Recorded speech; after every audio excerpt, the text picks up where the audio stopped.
Mbyllet zyrtarisht USAID, zbulohet se çfarë do të ndodh me fondet për SPAK-un, zbardhen detajet. Duke filluar nga kjo e martë e një korikut, merr fund zyrtarisht roli i Agjencisë Amerikane për Zhvillimin Ndërkombëtar USAID.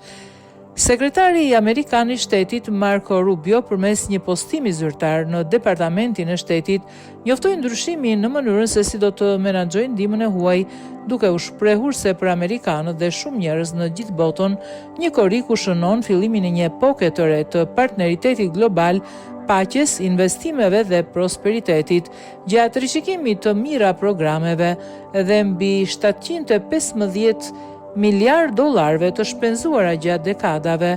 u bë qartë se USAID ka rënë shumë poshtë standardeve për të avancuar interesat e kombit ton. Nga një korik USAID do të pushojë së zbatuari ndihmën e huaj, programet e ndihmës së huaj që përputhen me politikat e administratës amerikane do të administrohen nga Departamenti i Shtetit, ku do të ofrohen me më shumë llogaridhënie, strategji dhe efikasitet. Sekretari Amerikan i Shtetit Rubio kritikon ashpër mënyrën se si USAID ka funksionuar, duke thënë se agjencia shpesh promovonte ide dhe grupe anti-amerikane dhe kishte modelin e saj të ndihmës si një bamirësi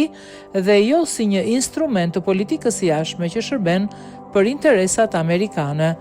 USAID shpërndante fonde edhe në vendet e rajonit, përfshirë edhe Shqipërinë. Nga të dhënat që publikoi i dërguari special i Donald Trump për krizat, Richard Grenell, në fillim të këtij viti, rezultonte se organizatat jo qeveritare në Ballkan kishin përfituar nga fondet e USAID vlerën prej 1.7 miliard dollarësh në periudhën 2020-2024, sipas të dhënave të Grenell. Në Shqipëri, organizatat jo qeveritare kishin marrë 189 milion dollar nga USAID për 4 vite. Mbyllja e zyrave të USAID në gjithë botën dhe menaxhimi i ndihmës së huaj nga Dash, sipas sekretarit të Rubio, do t'i vendos Shtetet e Bashkuara të Amerikës në një pozicion më të fortë kundër modeleve shfrytëzuese të ndihmës si ai i Kinës dhe do të sjellë një epokë të re partneriteti global, paqeje, investimesh dhe prosperiteti.